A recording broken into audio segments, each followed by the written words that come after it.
The night was silent. Too silent. No birds, no wind, no distant engines, nothing. Only the sound of one man breathing inside a shallow hole in the frozen ground. Private Daniel Weber lay flat on his stomach, his face pressed against cold mud and broken leaves. His uniform was soaked. His hands were shaking, not from fear, but from exhaustion. For 3 days he had not slept. For 2 days he had not eaten. For 1 full night he had been alone. His unit was gone. Not moved.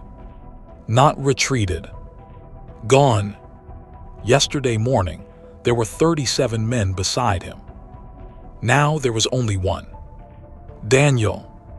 And an entire enemy army advancing straight toward his position. It had started with artillery. At dawn, the sky had exploded.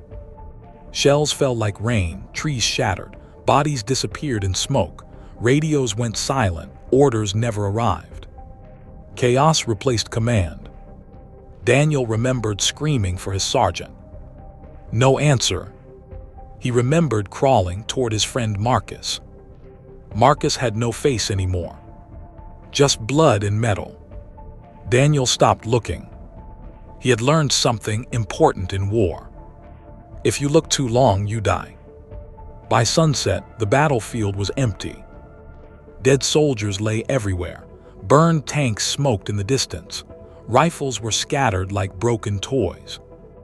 Daniel searched for survivors. None. No voices. No footsteps. No help. Only him. And the growing sound of enemy trucks far away. He checked his weapon. 1 rifle. 23 bullets. 1 grenade. That was all. Against hundreds of soldiers. Maybe thousands. Command would have told him to retreat. But there was nowhere to go. Behind him, open field. On his left, a river. On his right, mines. In front, the enemy. Daniel laughed quietly. A dry, broken sound. So this is how it ends, he whispered. As darkness fell, he made a decision. If he was going to die, he would not die quietly. He began to move. Slowly, carefully, he crawled through corpses. He searched pockets. He collected ammunition. He took grenades from dead hands. He dragged a machine gun into his trench. By midnight, he had built a small fortress out of ruins and bodies. One man's last stand. In the distance, engines roared louder. Flashlights appeared. Voices echoed in a foreign language. The enemy was coming. Daniel loaded his rifle. He wiped blood from his eyes. He whispered one last prayer. And then, the first shadow stepped into his sights. His finger tightened on the trigger. The first shot shattered the silence. Bang! The enemy soldier dropped instantly, his body twisting before collapsing into the mud. Daniel did not celebrate. He did not smile. He fired again. Bang! Bang! 2 more shadows fell. Shouts erupted. Contact, contact. Flashlights turned wildly in every direction. Panic spread faster than bullets. Daniel switched position immediately. He rolled to the left. Reloaded. Fired again. Within seconds, the forest exploded. Machine guns roared. Mortars screamed. Trees snapped like matches. Bullets tore through dirt inches from Daniel's face. One hit his helmet. Clang! His head rang. Blood filled his mouth. But he stayed conscious. He stayed alive. Enemy soldiers rushed forward in groups. 10, 20, more. They thought he was part of a larger unit. They thought this was an ambush. They were wrong. It was just one man. One desperate man. With nothing left to lose. Daniel pulled the machine gun closer. He squeezed the trigger. Ratatatatat. The recoil slammed into his shoulder. His arms burned. Barrels glowed red. Bodies fell. Screams filled the night. The smell of burned flesh mixed with gunpowder. He vomited between bursts, then kept shooting. A grenade landed near him. Tick, tick. He kicked it away. Boom. Dirt rained down. His ears went silent. No sound. Only ringing. For a moment, he thought he was dead. Then pain arrived. Sharp. Blinding. His left leg was bleeding heavily. Shrapnel had torn into his thigh. Warm blood soaked his trousers. He pressed his hand against it. Still firing. Still fighting. Where is their machine gun unit? An enemy officer shouted. Why won't they stop? Daniel heard this. He laughed again. Weakly. They thought he was many. They feared ghosts. At 2:17 a.m. the attack stopped. Suddenly, no more shouting. No more gunfire. Only smoke and moaning. Daniel peeked over the trench. Dozens of bodies lay scattered. Some were still moving. Some were missing limbs. Some stared at nothing. He had done this. Alone. But he knew the truth. This was not victory. This was only a pause. The enemy would regroup. They would bring tanks, mortars, flamethrowers. Next time they would erase him. He checked his supplies. Bullets 7. Grenades 0. Bandage torn bloody. Strength almost gone. Dawn was coming. And with it, the final attack. Daniel leaned against the trench wall. He closed his eyes. For 10 seconds. Just 10. And in his mind he saw home. His mother's kitchen. Warm bread. Sunlight. Peace. Then artillery thundered again. He opened his eyes. It was time. Cold light crept across the battlefield. The sun did not rise. It crawled. Slowly. Like it was afraid to look at what had happened during the night. Smoke hung low over the trees. The ground was black with ash and blood. Daniel opened his eyes. He had not slept. He had passed out. For a few minutes. Maybe more. His body screamed in pain. His leg was swollen. Purple. Hot. Every heartbeat felt like fire. He tried to stand. Failed. Fell back into the mud. Not yet, he whispered. Not yet. Then he heard it. Engines. Heavy. Metallic. Unforgiving. Tanks. At least 3. Maybe more. They were coming from the east. Slow. Confident. Like hunters who already knew their prey was trapped. Behind them, infantry followed. Dozens. Then hundreds. A gray wave of helmets and rifles. This time they were not afraid. This time they knew. It was one man. And he was dying. Daniel checked his rifle. 7 bullets. He removed one. Placed it in his pocket. For himself. Just in case. He loaded the rest. Slowly. Carefully. No shaking now. Fear had burned out. Only focus remained. The first tank stopped 50 meters away. Its cannon turned. Straight toward him. Daniel fired. Bang! A soldier fell. Then another. Then another. 6 bullets. 6 bodies. The 7th. He saved. A loudspeaker crackled. "Soldier in the trench, you are surrounded. Surrender now." Silence followed. They waited. Daniel smiled. With cracked lips, with dried blood on his face, he raised his rifle and fired the last bullet. At the loudspeaker, it exploded. The response was immediate. The tank fired. Boom! The world ended. The trench disappeared. Earth flew. Fire swallowed everything. Daniel was thrown into darkness. He woke up coughing, buried, half covered in dirt and debris. His helmet was gone. His rifle was gone. His leg, he couldn't feel it at all. Panic rose. Then he crushed it. No time. Not now. Footsteps approached. Voices. Laughing. "They're all dead," one said. "Search the trench." A shadow fell over him. A soldier looked down. Their eyes met. For 1 second. Surprise. Then Daniel moved. He pulled the hidden pistol from his boot. 2 shots. Bang, bang. The soldier fell backward. Screaming erupted. Daniel dragged himself from the rubble. Every movement tore flesh. He grabbed a fallen rifle.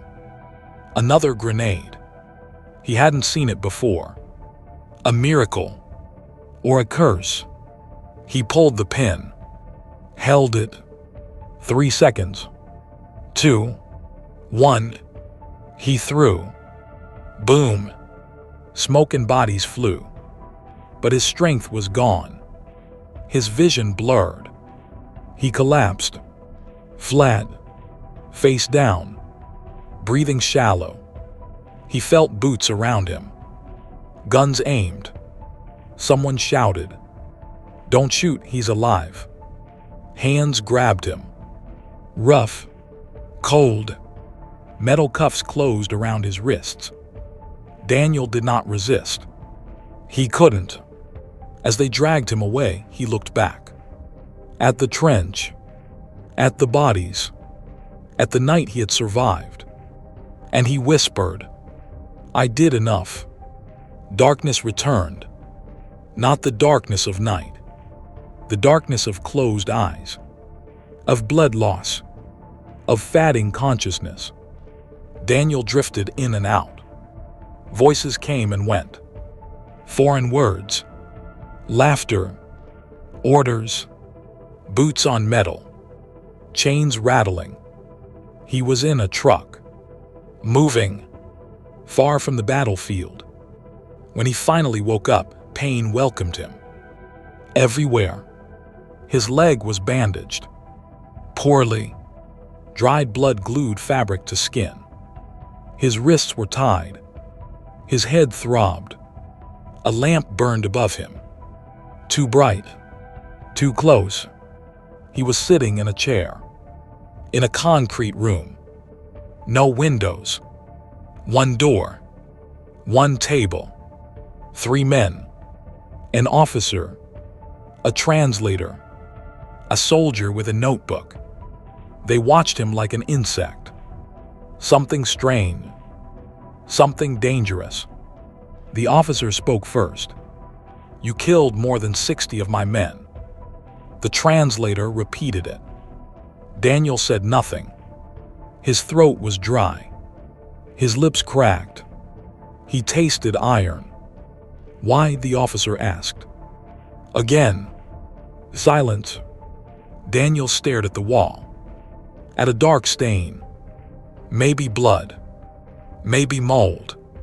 It didn't matter. The officer leaned forward. "You were abandoned, forgot. Your army is gone. You are nothing now." Pause. "You can help us." Another pause. Names, positions, routes. Daniel closed his eyes. He saw Marcus. Faceless. He saw his sergeant. Screaming. He saw the trench. Burning. He opened his eyes. No. The first punch broke his nose. Warm liquid flowed. The second cracked a rib. The third sent him to the floor. They lifted him back. Again. And again. And again. Hours passed. Maybe days. He lost count. They deprived him of sleep, of water, of time, of hope, bright light, loud noises, cold floors, hot questions. You will die here, the officer whispered. Alone, forgotten. Daniel smiled. Weak, but real. Better than living as you. The officer's face hardened. One night alone in his cell, Daniel whispered to himself, I am still here. He tapped once on the wall. Twice. 3 times. A code. Morse. He didn't know if anyone heard, but he sent it anyway. I am alive. From the other side, a faint knock replied. Once. Twice. 3 times. Then more. Someone was there. Someone was listening. Someone was waiting. Hope returned. Quietly. Dangerously. The knock came again. 3 short. 1 long. 2 short. A reply. A pattern. Not random. Planned. Daniel's heart began to race. Not from fear. From possibility. The next night, footsteps stopped outside his cell. Keys rattled. Not loudly. Carefully. The door opened a few centimeters. A face appeared. Young. Dirty. Terrified. A uniform too big for his body. A boy. No more than 17. I heard your code, the boy whispered. I'm Jack, forced to fight. Pause. My brother died here. Daniel said nothing. He only nodded. The boy slid a small knife inside. Tomorrow, midnight, change of guards. Then he disappeared. Like a ghost. Daniel waited. Every second burned. Pain returned. Memories attacked. Doubt whispered, it's a trap. You're too weak. You'll die running. He ignored it. He had ignored worse. Midnight arrived. Silence. Rain began to fall. Soft. Covering sound. Perfect. The door opened. Daniel moved. Fast. Too fast for his body. The knife cut rope. Blood dripped. He stood. Fell. Stood again. The boy waited in the corridor. 2 guards lay unconscious. 1 bleeding. Not dead. Daniel had insisted. No killing, he whispered earlier. The boy hadn't understood, but obeyed. They moved through shadows, past storage rooms, past maps, past radios. Daniel memorized everything. Instinct, habit, war never leaves you. Outside, cold air, freedom, so close. A flare exploded. White light, screams, alarm. Too late. Bullets flew. The boy fell first. A shot to the chest. Eyes wide. Confused. Daniel caught him. Held him. I'm sorry, the boy whispered. Then nothing. Something broke inside Daniel. Not loudly. Silently. Forever. He picked up the rifle. Turned. And fought. Not for survival. Not for victory. For memory. For the boy. For Marcus. For everyone. Minutes later, friendly tanks arrived. The front line had shifted.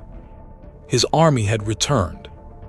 By accident, by fate, by luck, Daniel collapsed, surrounded by allies, surrounded by bodies, alive. Months later, a hospital, white walls, quiet. Daniel sat in a wheelchair, one leg gone, medals on his chest, photographers, generals, speeches, words like hero, legend, symbol. He hated them. At night alone, he removed the medals, put them in a drawer, closed it. He looked at the window, at the stars, and whispered, "I paid enough." He survived, but war stayed. Forever.